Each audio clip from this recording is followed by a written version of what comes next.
ভুলটাই সঠিক লাগছে আমার কাছে। তুমি আসবে কি না বলো, না হলে আমি আসছি। ভয় সারফরাজ স্বাভাবিক গলায় শুধালো। এসো না রূপকথা, সামনের পথ কণ্টকাবৃত। রূপকথা ব্যথিত গলায় শুধালো। ভয় পাচ্ছ? আমি হারানোর ভয় পাচ্ছি। এরপর আর আমার আঁকড়ে ধরার মতো কিছুই অবশিষ্ট থাকবে না। আমি ধুকে ধুকে মরব। রুহ পর্যন্ত কেঁপে উঠবে সে হারানোর ব্যথায়। আমি সইতে পারবো না রূপকথা। কথাগুলো বলতে বলতে গলার স্বর মোটা হয়ে এলো সারফরাজের।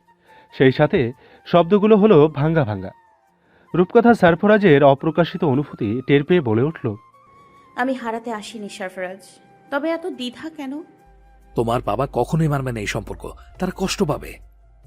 আমি পাপাকে বোঝাবো। মনের উপর কারোর বিধি নিষেধ চলে বলো? সারফরাজ রূপকথার প্রশ্নের উত্তর দিল না। সে মনে মনে বলল, সত্যি মনটা বড্ড অবুঝ। এর উপর কারণ নজরদারি, দখলদারিত্ব কিচ্ছু চলে না। সে তার মতোই চলতে চায়, মুক্ত, স্বাধীন, বাধাহীন। সারাদিন দেখিনি তোমাকে সারফরাজ, আমার দিনটা শেষ হয়েছে। তোমার আইস ব্লু চোখ জোড়া না দেখে আমি শান্তি পাচ্ছি না। আমার রাতের ঘুম হবে না, ইভেন পড়াতেও মন বসাতে পারছি না। প্লিজ এক পলক দেখতে চাই, বলো আসবে? রূপকথার আবদার এবার ফেরাতে পারল না সারফরাজ। ফট করে উত্তর করল। অলরাইট, আইল কাম ফর ইউ। সারফরাজের উত্তরে প্রশস্ত হেসে রূপকথা বলে উঠল। একটা সারপ্রাইজ দিব আজ তোমাকে। সারফরাজ ছোট করে বলল। কি? এখন মোটেও বলবো না। এলে নিজ চোখে দেখবে, আর তাড়াতাড়ি আসবে, আমি অপেক্ষায় থাকবো। বলেই ফোন কেটে দিল রূপকথা। সারফরাজের বুক চেপে এখনো ওভাবেই বসে আছে। কিরে, এমন স্ট্যাচু হয়ে বসে আছিস কেন? হঠাৎ অভিরূপের গলার স্বর শুনে হেসে ফিরল সারফরাজ। এরপর নড়েচড়ে গলা খাকারি দিয়ে বলে উঠল। চল ফুপু শাশুড়ির বাড়ি থেকে ঘুরে আসি। সারফরাজের এহেন তামাশামূলক মস্করা শুনে আঙ্গুল দিয়ে কান চুলকে সারফরাজের পানে এগিয়ে এলো অভিরূপ। এরপর সারফরাজের বুকে হাত রেখে অবিশ্বাস্য গলায় শোধালো। Tell me honestly, did your heart actually beat for her? Sarfaraz অল্প মাথা দোলাতেই অভিরূপ লাফিয়ে বলে উঠল। ওহ মাই গড, মরা গাছে ফুল ফুটেছে ফাইনালি। উফু। অভিরূপের বেশ উচ্ছ্বাস কাজ করলো। ছোট বাচ্চার মতো নাচতে ইচ্ছে করলো, কিন্তু বয়সের মাপকাঠির হিসেব পারল না বাচ্চামো করতে। তবুও কোমর দুলিয়ে অল্প নেচে বলে উঠল। অভিরূপের মুখে ভাবী সম্বোধন শুনে কিছুটা লাজুক হাসল সারফরাজ। এরপর উঠে দাঁড়িয়ে বলে উঠল। জাস্ট আ মিনিট, আইল বি ব্যাক। ঢাকায় আসার সময় গুনে গুনে 6টা শাড়ি এনেছে রূপকথা। একটা একদম কালো, সাথে কালো সুতোর কাজ আর দামি স্টোন লাগানো। আরেকটা মাল্টি কালার, বাকিগুলো বিভিন্ন কালারের। এক একটার ম্যাটেরিয়ালস এক এক রকম। খুঁজে খুঁজে কালো রঙের পাতলা জর্জের শাড়িটা হাতে তুলে নিল রূপকথা। এরপর ম্যাচিং পেটিকোট আর ব্লাউজ। দক্ষ হাতে কালো শাড়িখানা মোমের ন্যায় ফর্সা দেহে জড়িয়ে আয়নার সামনে বসল রূপকথা। ফর্সা মোহনীয় মুখে হালকা মেকআপ টাচ দিয়ে ঠোঁটে মেরুর রঙের একটা লিপস্টিক মাখালো। চোখের কুল ঘেঁষে মোটা করে কাজল লেপটে চোখটা স্মোকিশ শ্যাডো প্লেটারে সাজালো। চুলগুলো কাঁধের দুই পাশে ফেলে উঠে দাঁড়িয়ে বিভিন্ন অ্যাঙ্গেল থেকে নিজেকে বেশ কয়েকবার পরখ করল। সাজ কমপ্লিট হতেই ঘড়িতে সময় দেখল রূপকথা। রাত প্রায় 12টার কাছাকাছি। আমজাদ হায়দার আর শিউলি অনেক আগেই ঘুমিয়ে গেছে। মানুষ দুটো বড়ই স্বাস্থ্য সচেতন আর ঘুম কাতুরে। পৃথিবী ধসে যাবে তবু এদের ঘুম ভাঙবে না। নেলি পড়তে পড়তে পড়ার টেবিলেই ঘুমিয়েছে। ঘুম নেই শুধু রূপকথার চোখে। সারফরাজকে দেখার তৃষ্ণায় তার চোখ জোড়া তৃষিত। রিডিং টেবিলে বসে বসে অপেক্ষার প্রহর গুনছে রূপকথা। সারফরাজ এখনো আসেনি। মনের অস্থিরতা কমাতে না পেরে সারফরাজের ফোনে কল করল রূপকথা, কিন্তু সংযোগ বন্ধ। ধীরে ধীরে কেটে যাচ্ছে সময়, কিন্তু সারফরাজের দেখা নেই। রূপকথা কল করল। পুনরায় কল করল রূপকথা, এবারও নম্বর বন্ধ। অপেক্ষার প্রহরগুলো এখন বিষাক্ত হয়ে উঠল তার কাছে। মন আকাশে অভিমান এর মেঘ জমল। এই বুঝে চোখের দুকুল ছাপিয়ে অশ্রু বর্ষণ উপচে করায়। অভিমান আর কষ্টে ফুপিয়ে উঠল রূপকথা। সারফরাজ জানতেও পারল না, বোধহয় তা হয়তো জানার চেষ্টাই করছে না। ঘড়িতে দীর্ঘ সময় পর আবার নজর বোলালো রূপকথা। রাত 2:15। রূপকথা বুঝল সারফরাজ আসবে না। মানুষটা বড্ড নির্দয় আর বেখেয়ালে। প্রতিশ্রুতিটাও বোধহয় মিথ্যে। কিন্তু রূপকথা তো তাকে সত্য রূপে মনে প্রাণে চায়, তবে সারফরাজ চায় না কেন? থমথমে উত্তপ্ত ভ্যাবসা গুমোটো গভীর রাত। ঘড়িতে সময় কত তা জানা নেই। দূর থেকে রাস্তার বেনামি কুকুরের মিহি ঘেউ ঘেউ ধ্বনি ভেসে আসছে। উত্তপ্ত গরম বাতাস গায়ে জ্বালা ধরিয়ে দেবার জন্য যথেষ্ট, সেই সাথে ঝিঝি পোকার এক নাগারে ডেকে চলা মেজাজ বিক্ষিপ্ত করে দিচ্ছে। এহেন অস্থির প্রকৃতির খেলায় শহরের জনমানবহীন নিস্তব্ধ হাইওয়ের অন্ধকার বাঁকে মুখোমুখি দাঁড়িয়ে রয়েছে দুজন মানব। আশেপাশে ল্যাম্পপোস্টের খুঁটি না থাকায় পথটা ঠিক সেভাবে আলোকিত হয়নি। অদূরের সোডিয়াম লাইটের কেঁপে ওঠা টিমটিমে আলো অন্ধকারটাকে আর একটু গভীর করল, কিন্তু বিলাসবহুল দামি গাড়ির হেডলাইটের চকচকে আলো পথের বাঁকের অন্ধকারটুকু গিলে নিল। সুদর্শন পুরুষ দুটো দুজন দুজনের কপালে নিজেদের গান তাক করে রেখেছে। ট্রিগার চাপলেই দুজনের খেলায় সাঙ্গ হবে নিমিষেই। মানুষ দুটো দুজনেই দুজনের চোখ গভীর দৃষ্টিতে পরখ করে চলেছে, যেন সমস্ত কথা চোখে চোখেই হচ্ছে। স্বচ্ছ নীলচে ক্রোধের আগুন মিশ্রিত চোখ, কি ভয়ানক হুমকি সেগুলোতে। যেচে পড়ে মরতে এসেছিস? কথাটি বলেই বাঁকা হাসল রুদ্ররাজ। রুদ্ররাজের হাসি দেখে তাচ্ছিল্য হেসে ঠোঁটের কোণে রক্ত মুছল সারফরাজ। এরপর বলে উঠল, মনে হচ্ছে ওপারে যাবার খুব তাগাদা তোর, আর রাস্তাটা কারো বাপের নয়। কে যে পরে মরতে এসেছে সেটা সময়ই বলে দেবে। সারফরাজের কথায় রুদ্রের তীক্ষ্ণ চোয়াল শক্ত হয়ে উঠল, সেই সাথে দাঁত পিষে ট্রিগার চাপতে চাইল। সারফরাজ তাচ্ছিল্য হেসে পলকহীন দৃষ্টিতে বলে উঠল, আমার মরণ তোর হাতে হবে না রুদ্র। আমি আমার জীবন অলরেডি অন্য একজনের কাছে সঁপে দিয়েছি। সে ছাড়া বিশ্ব ব্রহ্মাণ্ডের আর কোনো শক্তি নেই আমাকে শেষ করার, সে তুই হোস আর যেই হোক। সারফরাজের বড় বড় কথায় রুদ্র তার চিরবিরিয়ে ওঠা রাগ কোনোভাবেই যেন নিয়ন্ত্রণ করতে পারছে না। এদিকে গাড়িতে বসে বসে অভিরূপ ভেবে চলেছে কিছুক্ষণ আগের কথা। খুশি মনে বাসা থেকে বেরিয়ে পড়ে সারফরাজ আর অভিরূপ। উদ্দেশ্য ছিল আমজাদ হায়দারের বাড়ি যাবার। সাদা গোলাপ রূপকথার ভারী পছন্দ। গুনে গুনে 101টি সাদা গোলাপ কিনেছে সারফরাজ, সেই সাথে রূপকথার পছন্দের চকলেট। যাত্রাপথে গুগল ম্যাপে ভয়ানক জ্যাম দেখে শর্টকাট গলির পথ ধরে সারফরাজ, কিন্তু হুট করেই হাইওয়ের অদূরে গলির বাঁকে পথ আগলে দাঁড়ায় রুদ্রের গাড়ি। ঘটনাটা কাকতালীয় কিনা অভিরূপ জানে না। সারফরাজকে দেখেই রুদ্রের চোখ জোড়া জ্বলে ওঠে। নিজের অসামান্য ক্রোধ সংবরণ না করে গাড়ি থেকে নেমে আসে রুদ্র। রুদ্রের চেহারা দেখা মাত্র পিটুইটারি গ্রন্থিতে রক্ত ছলকে ওঠে সারফরাজের। অভিরূপকে গাড়িতে বসিয়ে কোমরে বন্দুক গুজে চোয়াল শক্ত করে চোখে ঠান্ডা আগুন জ্বালিয়ে নেমে যায় সারফরাজ। মুখোমুখি দাঁড়ায় দুই নির্দয় পশুতুল্য মানব। কে কার থেকে অধিক হিংস্র তার প্রমাণ দিতে শুরু হয় কথাহীন হাতাহাতি, যেন সিংহে সিংহে মারামারি। কেউ কারো কাছে পরাজয় মানতে নারাজ। ঘুষি, কিল, লাথি, পাল্টাপাল্টি আঘাতে দুজনেই হয় রক্তাক্ত। শেষমেশ নিজেদের চূড়ান্ত নির্দয়তার বহিঃপ্রকাশ ঘটাতে দুজনেই বের করে আনে প্রাণঘাতী বন্দুক, তাক করে দুজন দুজনের কপালে। এরপর শুরু হয় কথার মারপ্যাঁচ আর চোখে চোখে লড়াই।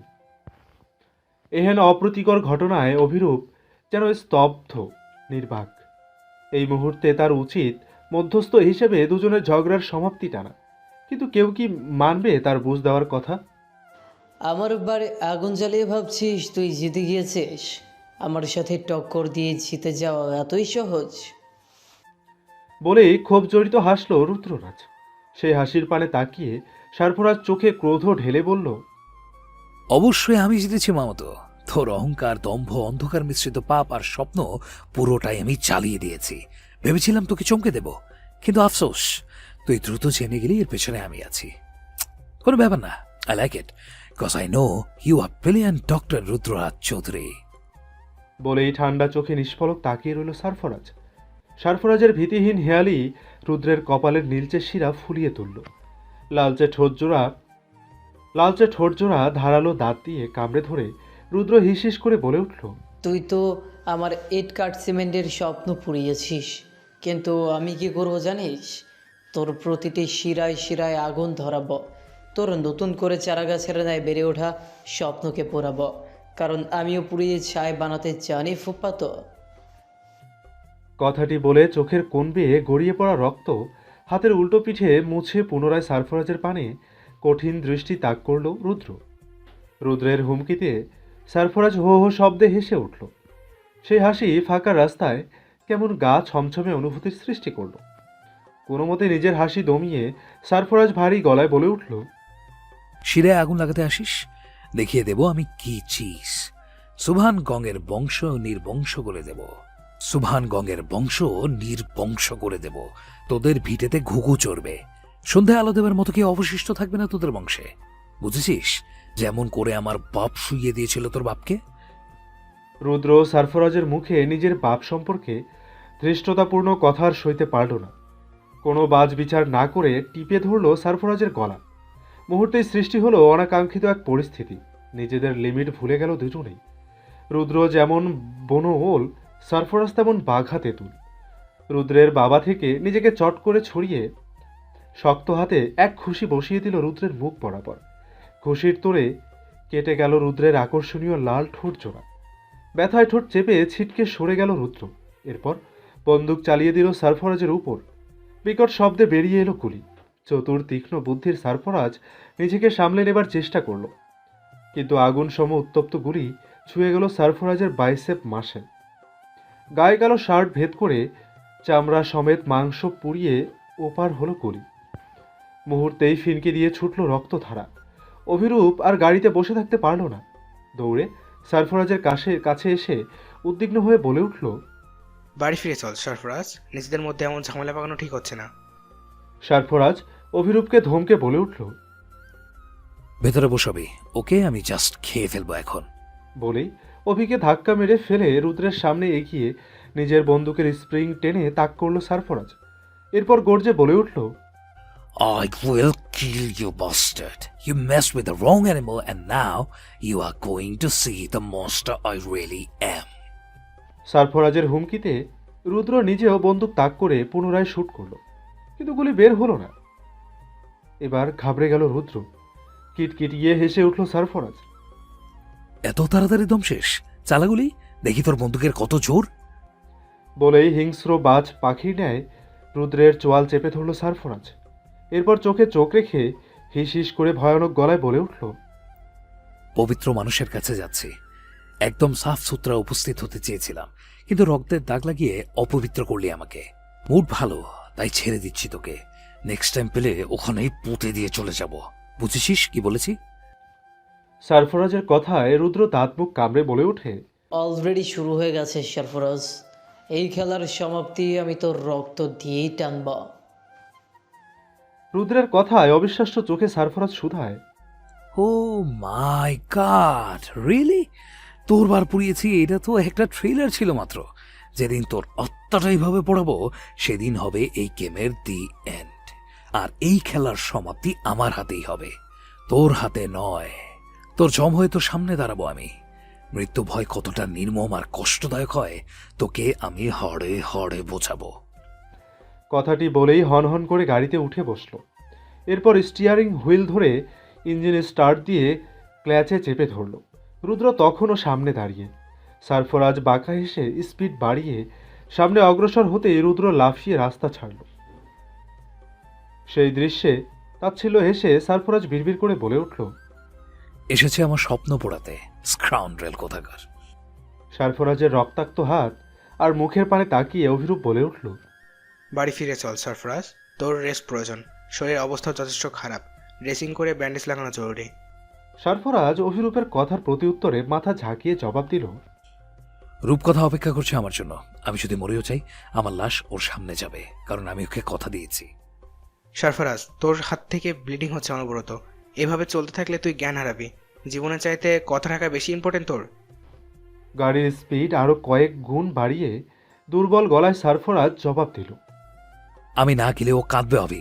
আমি চাই না ও আমার অপেক্ষায় কাঁদুক, কারণ ওর চোখের এক ফোঁটা জল আমার জীবনের চাইতেও দামি। তুই ওকে ফোন করে বল ঝামেলার কথা, বোঝদার মেয়ে, অবশ্যই বুঝবে। শুনল না সারফরাজ। সে ধীর গলায় বলল, ব্যালকনিতে দাঁড়িয়ে আমার জন্য সে অপেক্ষা করছে হবে, তার অপেক্ষা আমি বিফলে যেতে দেই কি করে? তাছাড়া ওকে প্রমিস করেছি আমি যাব। আমি চাই না ওর মনে কখনো এমন ভাবনার উদয় হোক যে সারফরাজ কথা রাখেনি। এমনিতেই এক যুগের অপেক্ষার সমাপ্তি ঘটেছে কেবল। অভিরূপ ফাঁকা দৃষ্টিতে সারফরাজের পানে তাকিয়ে বলল। যদি মরে যাস ব্লিডিং হতে হতে? সারফরাজ ঠোঁটের কোণে হাসির রেখা টেনে উত্তর করল। তাহলেও জানবে শেষ নিঃশ্বাস অবধি আমি ওর কাছে আসার চেষ্টা করেছি এবং আমার দম ফুরিয়েছে ওকে এক পলক দেখার পিপাসায়। মেঝেতে বসে বিছানায় হেলান দিয়ে হাঁটু ভাঁজ করে বসে আছে রূপকথা। চোখের দুকুল বেয়ে অনবরত ঝরে পড়ছে নোনতা জলের ফোয়ারা। হাত বাড়িয়ে সেগুলো মুছল না রূপকথা। অবলীলায় নিঃশব্দে ঝরতে দিল তাদের। সারফরাজের উপর অভিমান এর পাহাড় জমল খুব করে।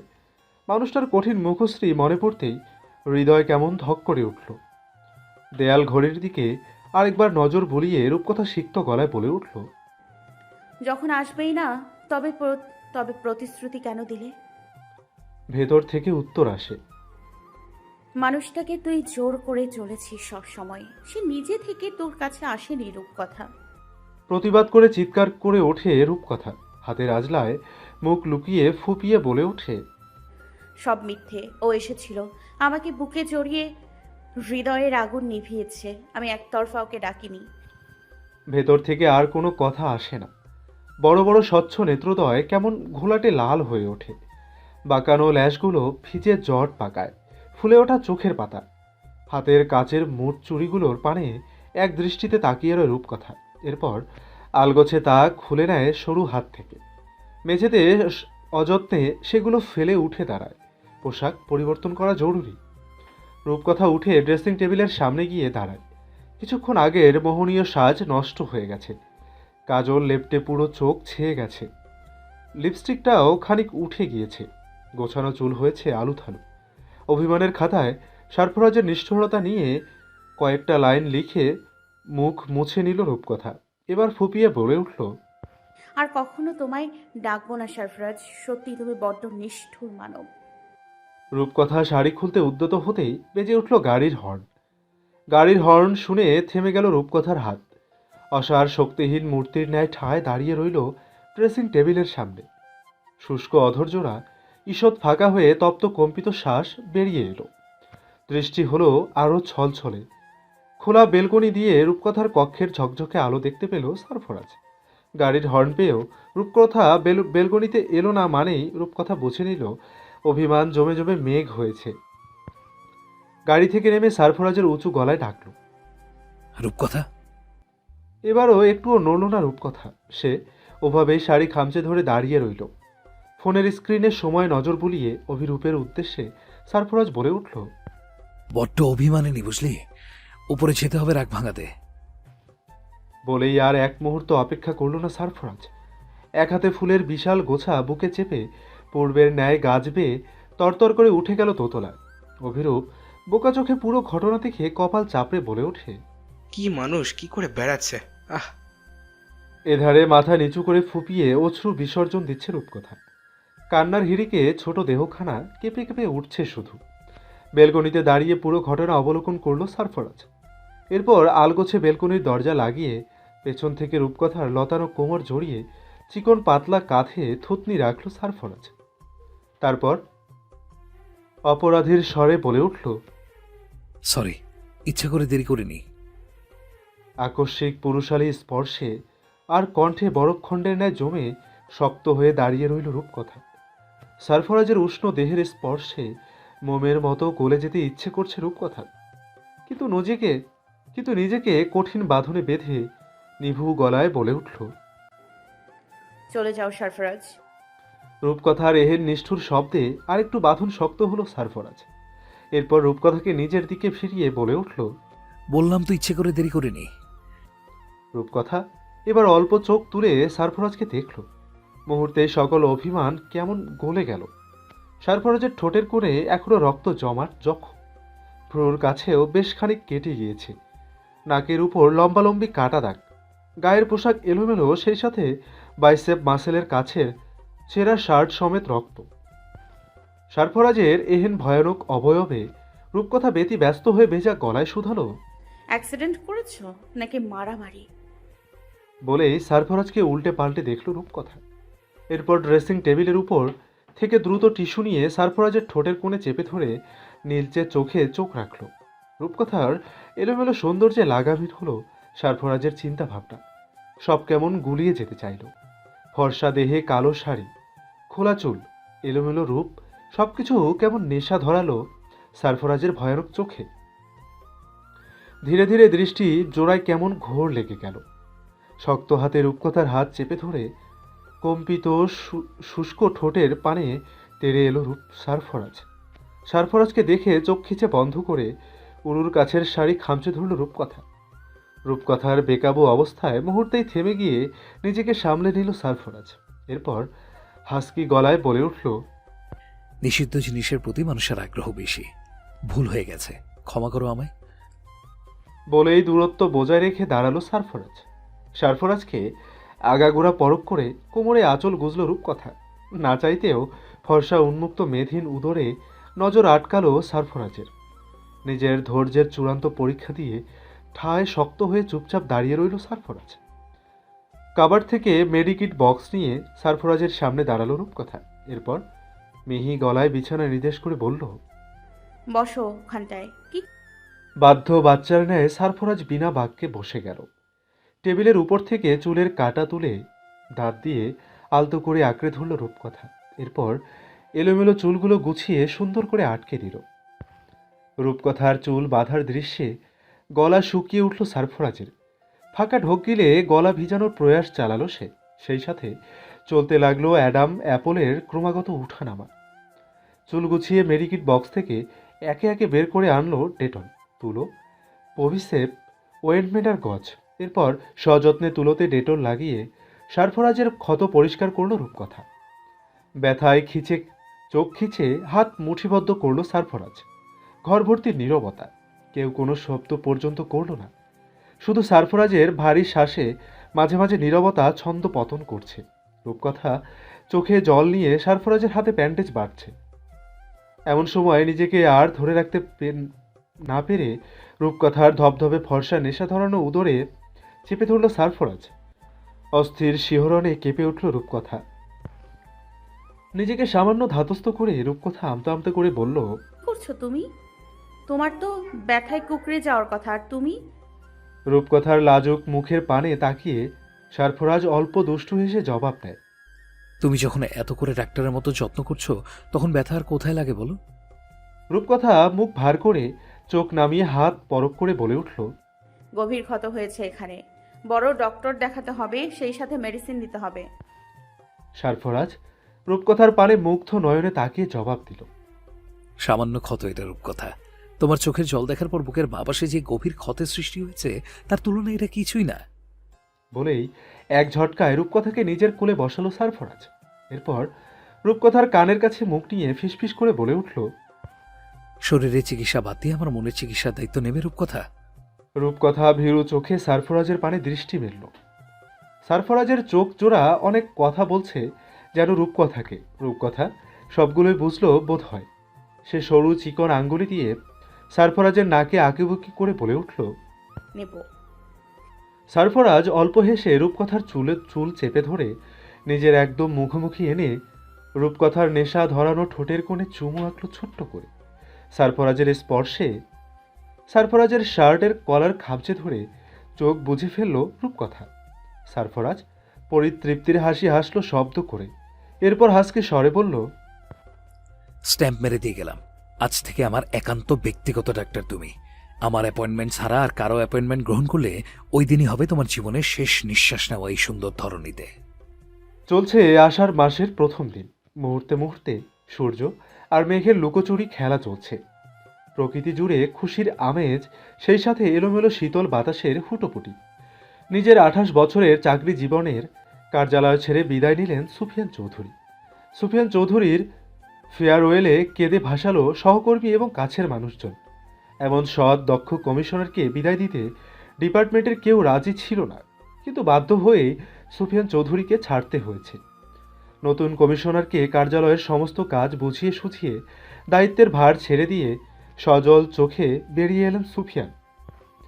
আজ রাতের ট্রেনেই ঢাকা আসবেন তিনি। এরপর কয়েকদিন রেস্ট নিয়ে নতুন কার্যালয়ে জয়েন করবেন।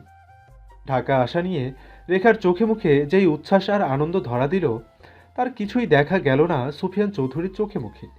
রেখা ভাবলেন হয়তো দীর্ঘ বছরের চেনা পরিচিত শহর, মানুষ, স্থান ছেড়ে যাবার জন্য সুফিয়ান চৌধুরীর মন ভার।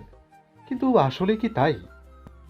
নিজেদের ঘরের আসবাবপত্র হাবিজাবি সব একা হাতে লোক মারফত ট্রাকে তুলল রেখা।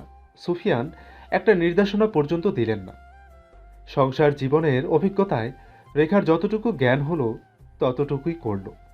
খানিক বাদে দুজন কনস্টেবল আর এসআই আবির মাহাতা পেল। আবির কনস্টেবলদের হেল্প করার নির্দেশ দিয়ে কিছু খাবারের বক্স রেখার সামনে দিয়ে মুচকি হেসে দাঁড়িয়ে পড়ল। বলেই আবির কিছুক্ষণ নীরব রইল। এরপর ইতস্তত করে বলল, চিন্তিত ভঙ্গিতে আবিরের থেকে খাবারের বক্স নিতে নিতে রেখা প্রত্যুত্তর করল।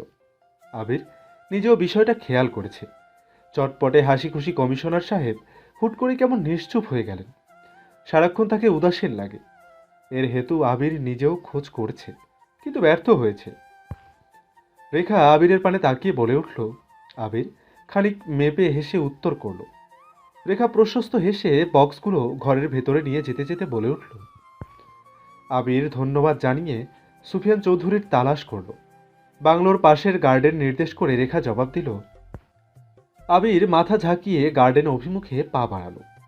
কংক্রিটের পাতানো হেলনা চেয়ারে মাথা এড়িয়ে চোখ বুজে বসে আছেন সুফিয়ান চৌধুরী। কোনো কিছুই তার ভালো লাগছে না। চেনা পরিচিত ভয়, দুশ্চিন্তা সর্বাদিক থেকে গ্রাস করছে তাকে। রেখা নরম মনের মানুষ। সুফিয়ান তাকে চাইলেও খোলামেলা কিছু বলতে পারে না। সবকিছু মনের ভেতরে গোপন করতে করতে নিজেই ভেতর থেকে অসুস্থ হয়ে যাচ্ছেন। যেই ভয় ধীরে ধীরে এতগুলো বছর বুকে জমে জমে স্তূপ হয়েছে, তা যেন আরও ভারী হয়ে উঠছে ক্রমশ। রূপকথা আর সরফরাজের বিষয়টা কিছুতেই মেনে নিতে পারছেন না তিনি। সন্তানের ভালো চাওয়া অন্যায় নয়, হোক রূপকথা অন্য কারো সন্তান, কিন্তু সুফিয়ান চৌধুরী তো তাকে পেলে পুষে বড় করেছেন। নিজের সবটা উজাড় করে ভালোবেসেছেন। নিজ সন্তানের মতোই আদর যত্ন করেছেন। বাবা হিসেবে দায়িত্ব পালনেও করেননি এক বিন্দু গাফিলতি। তবে মেয়ের ভবিষ্যৎ নিয়ে হস্তক্ষেপ করার অধিকার কেন পালন করতে পারবেন না? শেষ পর্যন্ত আমাকে এভাবে নিঃস্ব করতে ফিরে এলি তুই সরফরাজ। তোর মতো হৃদয়হীন মানুষ আদৌ আরেকটা মানুষকে ভালোবাসতে পারে?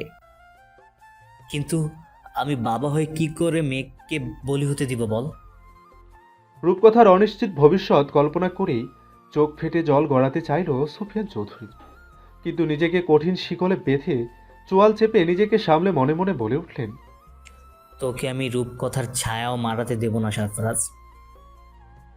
মেয়েকে রক্ষার জন্য যদি সত্যি এবার তোর হাতে প্রাণ খোয়াতে হয় তবে আমি রাজি। হঠাৎ আবিরের গলায় অল্প চোখ খুললেন সুফিয়ান চৌধুরী। এরপর নড়ে চড়ে বসে ধীর গলায় ডাকলেন, আরে আবির, এসো বসো। এসআই আবির সুফিয়ান চৌধুরীর সামনে দাঁড়িয়ে অল্প গলায় খাকারি দিয়ে বলে উঠল। বলেই মাথা নত করল আবির। সুফিয়ান আবিরের পানে কিছুক্ষণ অসহায় তাকিয়ে প্রসঙ্গ পাল্টে শুধালো, এতগুলো বছর বাদে সৃষ্টিকর্তার কৃপায় বাবা হবার অনুভূতি কেমন? আবির বুঝল কমিশনার রূপকথা আর সারফরাজকে নিয়ে কোনো কথা বলতে চাইছেন না। তাই সেও প্রসঙ্গ পাল্টে জবাব দিল। কমিশনার সুফিয়ান আলগোছে উঠে দাঁড়িয়ে আবিরের কাঁধ চাপড়ালেন। এরপর সাহস দিয়ে বললেন, বাবারা হয় সুপার হিরো, বিপদ আসবেই, কিন্তু সন্তানকে সুরক্ষার দায়িত্ব বাবার। সন্তানের জন্য বাবাদের হতে হয় সিংহের মতো হিংস্র, বুঝলে? আবির মাথা নাড়াল। কমিশনার পুনরায় বলল, কটার ট্রেনের টিকিট কেটেছ? আর আসবাবপত্রের ট্রাকের সাথে কে যাবে? আবির ঘড়িতে সময় পরখ করে বলল। সুফিয়ান তপ্ত শ্বাস ফেলে বলে উঠল, খুব শীঘ্রই বদলি হয়ে ঢাকায় এসো আবির, নয়তো একা অনুভূতি হবে আমার। তোমার সাথে মন খুলে কথা বলে আর্থিক শান্তি পাই। কথাটি কেমন অসহায়ের ন্যায় বললেন সুফিয়ান। আবির মাহতাব মাথা ঝাঁকিয়ে আশ্বাস দিয়ে জবাব দিল, সার্পেন্ট বায়োল্যাব, পূর্বাচল।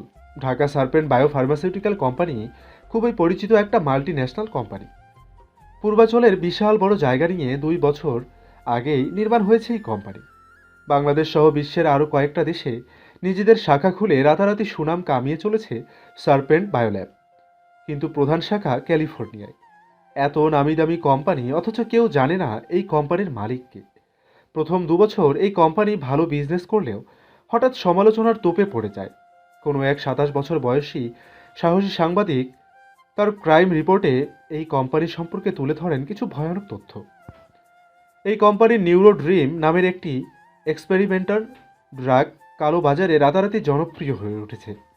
এই ড্রাগ নাকি মানুষকে আত্মিক সুখ এনে দেয়, কিন্তু একটা নির্দিষ্ট ডোজ পার হলেই সেটাই ভয়ানক সাইকোসিস তৈরি করে। আইনত এটা নিষিদ্ধ, কিন্তু লুকিয়ে কর্পোরেটভাবে উৎপাদন চলছে। অল্প বয়সী ছেলেমেয়ে, ভার্সিটির স্টুডেন্ট থেকে শুরু করে হীনমন্যতায় ভোগা মানুষজন বেশি ক্রয় করছে এই মেডিসিন। সেই সাথে ধীরে ধীরে বাড়ছে অনিয়ন্ত্রিত মৃত্যু ঝুঁকি। তবে এসবের পেছনের মূল হোতা কে, সেটা খুঁজে বের করাই যেন দুষ্কর। কিন্তু উত্তাল প্রশাসন হুট করে মুখ কুলুপ এঁটে নিল। সাংবাদিক নিঝুম ইয়াসিন এর সমস্ত রিপোর্ট মিথ্যাচার এবং নিউরো ড্রিম কোনো ক্ষতিকর মেডিসিন নয়, এই মন্তব্য জারি করে দমিয়ে দেয়া হলো 27 বছর বয়সী এই ক্রাইম ইনভেস্টিগেট তরুণী বাংলাদেশকে, সাংবাদিককে। কিন্তু থেমে রইল না সে, পুরো উদ্যমে এই ড্রাগ সম্পর্কে স্ট্রং এভিডেন্স জোগাড়ের তৎপর হলো। কিন্তু এইটুকুন একটা মেয়ে এত সাহস কোথায় পেল? কে কলকাঠি নাড়ছে এই মেয়ের পেছনে? ডক্টর রুদ্র, আপনি কোম্পানির শেয়ার বিদেশি কোম্পানির কাছে ইমিডিয়েটলি বিক্রি করে দিন, নয়তো আপনার সকল ইললিগাল বিজনেস ক্লোজ হবে অচিরেই। বুঝতেই পারছেন, জনগণ সাংবাদিক মেয়েটির পাশে আছে। কথাটি বলেই শাফিন হায়দার গলার টাইয়ের নট ঠিক করতে ব্যস্ত হলো।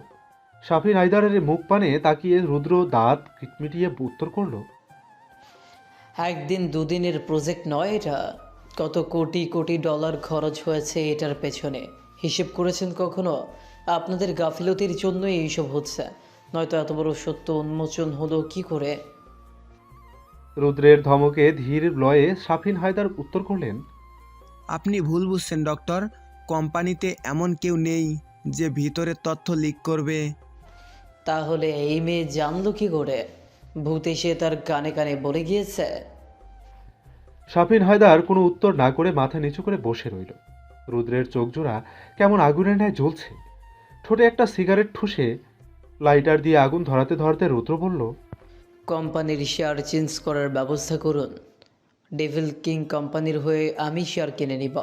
আমার কোম্পানির শেয়ার অন্য কারো কাছে আমি কখনোই বিক্রি করব না। আপাতত সব করার জন্য বড় বড় বিজনেসম্যানদের আমন্ত্রণ করুন। সার্পেন্ট ল্যাবের শেয়ার কেনার টাকা বাংলাদেশের বিজনেসম্যানদের অবশ্যই হয়নি। বলেই বাঁকা হেসে হাতের ইশারায় শাফিন হায়দারকে চলে যেতে ইশারা করল রুদ্ররাজ। সম্মতি জানিয়ে শাফিন হায়দার চলে যেতেই তিতকুটে বিস্বাদ সিগারেট অ্যাস্ট্রেতে চেপে উঠে দাঁড়ালো রুদ্র। এরপর নিজের পার্সোনাল হ্যাকার ডেভিনকে কল করল। ঢাকার স্টক এক্সচেঞ্জ মার্কেটে রুদ্ররাজের সার্পেন্ট বায়োল্যাবের শেয়ার নিলামে তোলা হয়েছে। আশপাশের মানুষজন পারলে রুদ্রকে মাথায় তুলে রাখে এমন দৃশ্য নজরে লাগছে। সবাই যে টাকা খেয়ে ভুঁড়ি ভার করেছে তা স্টক এক্সচেঞ্জের মানুষদের দেখেই বোঝা যাচ্ছে। বিভিন্ন দেশের ডন মাফিয়া এখানে এসে উপস্থিত হয়েছে। দাম হাঁকানো মাত্র কিনে নেবে এই ড্রিম প্রপার্টি। নামি দামি বিজনেসম্যান সবাই সবাইকে চোখে চোখে তিরস্কার করছে, কিন্তু ফাইনাল চেকমেট কে করবে কে জানে। ল্যাপটপের স্ক্রিনে নিখুঁত দৃষ্টি তাক করে রেখেছে উপস্থিত অতিথি। পরনের বেশভূষা আর আভিজাত্য বলে দিচ্ছে কে কার উপরে। ভেতরে ভেতরে কেউ কারো থেকে হিংস্রতায় কম নয়। প্রভাব প্রতিপত্তি আর টাকা পয়সাও আকাশচুম্বী। আবছা আধার আর হালকা গুড়ি গুড়ি বৃষ্টি চিরে সাই সাই গতিতে ঢাকা স্টক এক্সচেঞ্জের সামনে দাঁড়ালো সারফরাজের কুচকুচে কালো রাঙা রোলস রয়েলস। গাড়ি তো নয়, যেন ভয়ানক অন্ধকারাচ্ছন্ন এক ত্রাস। সারফরাজের গাড়ি দেখে স্টক মার্কেটের সকলের চোখ কপালে ওঠার উপক্রম, কারণ বাংলাদেশের কাস্টমাইজড করা এটাই সবচেয়ে দামি গাড়ি। গাড়ির ড্রাইভিং সিটের পাশের দরজা খুলে প্রথমে বেরিয়ে এলো অভিরূপ, গায়ে জড়ানো কালো ব্ল্যাক স্যুট। অভিরূপ দৌড়ে গিয়ে খুলে দিল পিছনের দরজা। এরপর সেই দরজা ধরে দাঁড়িয়ে রইল। ফকফকে সোডিয়াম লাইটের আলো ঠেলে বেরিয়ে এলো কালো ফর্মাল পোশাকে আবৃত সারফরাজ। নীল চোখ দুটো ঠান্ডা, শীতল, স্থির। তাদের গভীরতা অনেক। চোখ দুটোর কঠিন ভাষা পড়তে ব্যর্থ হলো আশেপাশের দাঁড়ানো মানুষজন। গাড়ি থেকে নেমে নিজের পোশাক ঠিক করতে থুতনিতে অল্প চুলকিয়ে বাঁকা হাসল সারফরাজ। এরপর হাতে থাকা সিগারেট বক্স থেকে একটা সিগারেট বের করে ঠোঁটে ধরল। লাইটার দিয়ে আগুন জ্বালিয়ে অভিরূপকে চোখের ইশারা করল। ইশারা পেতেই দৌড়ে গিয়ে গাড়ির ডিকি খুলল অভিরূপ। এরপর ডিকি থেকে টেনে হিচড়ে বের করে আনলো বড় বড় 3টে লাগেজ। অভিরূপকে ফেলে ভেতরের সিঁড়ি ধরল সারফরাজ। এরপর প্রশস্ত বক্ষ আর শক্ত চোয়ালে এগিয়ে চলল এই কঠিন পুরুষ। চোখ মুখের দৃঢ়তা প্রমাণ করে দিচ্ছে খিলাড়ি বহুত পুরনো।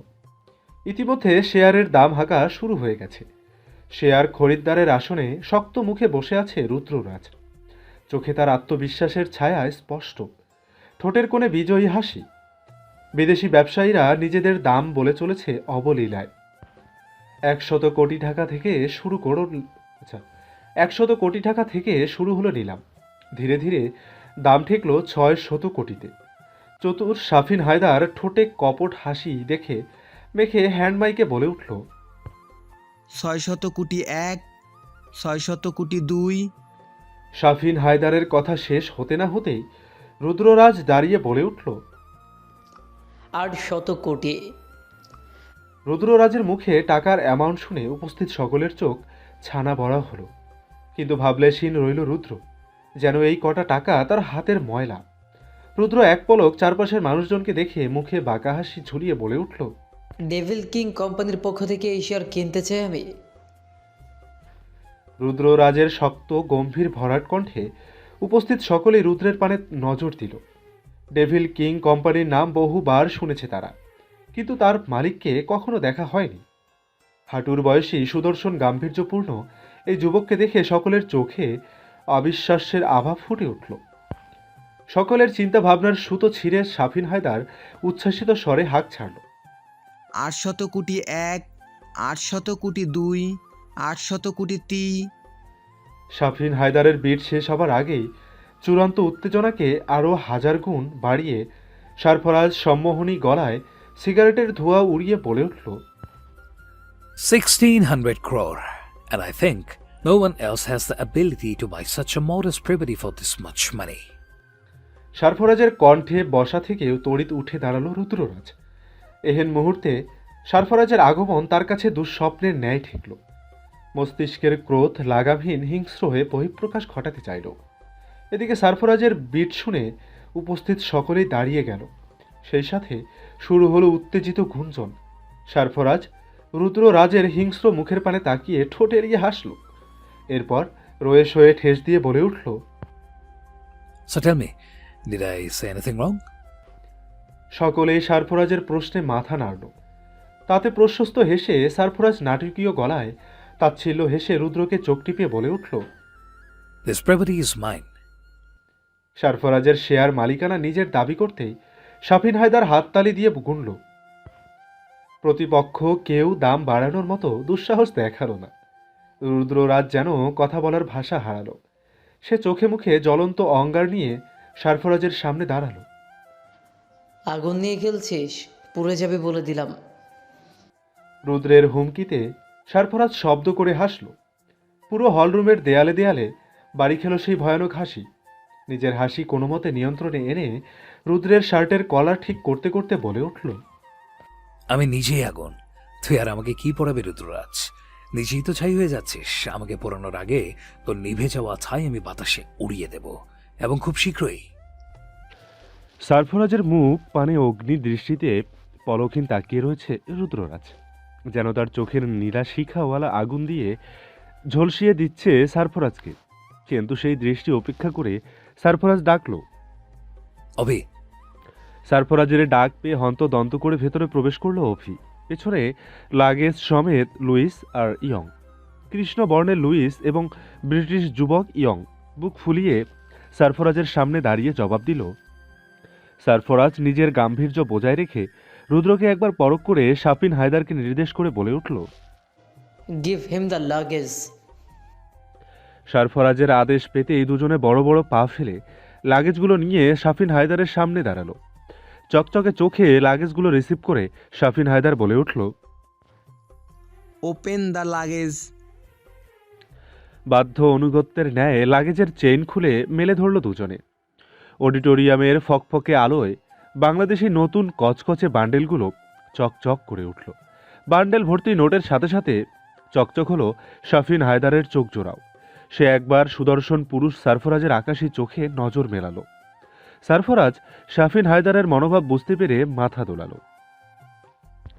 হাসি ফুটল শাফিন হায়দারের মুখে। পুরো দৃশ্য নজর এড়ালো না রুদ্ররাজের। সে ঠিক বুঝল শাফিন হায়দারই সেই কালপ্রিট এবং তার কারসাজিতেই নিজের তিল তিল করে গড়ে তোলা ড্রিম প্রপার্টি সারফরাজের হাতের মুঠোয় চলে গিয়েছে। রুদ্র শাফিন হায়দারের মুখপানে তীক্ষ্ণ নজর বুলালো, কিন্তু শাফিন হায়দার নিরুত্তাপ রইল। এই মুহূর্তে রুদ্রকে যেন কোনো মানুষই মনে হচ্ছে না তার কাছে। কিছুক্ষণ আগেই যেই শাফিন হায়দার রুদ্ররাজকে স্যার স্যার করতে করতে মুখের ফেনা তুলেছিল, এখন সেই শাফিন হায়দার যেন তুচ্ছ তাচ্ছিল্য করতে ভুলছে না তাকে। গিরগিটির মতো শাফিন হায়দারের রং পাল্টানো দেখে রুদ্র বিড়বিড় করে বলে উঠল, You will die, Safin Haidar. I will deed you a death so brutal you could not even imagine it.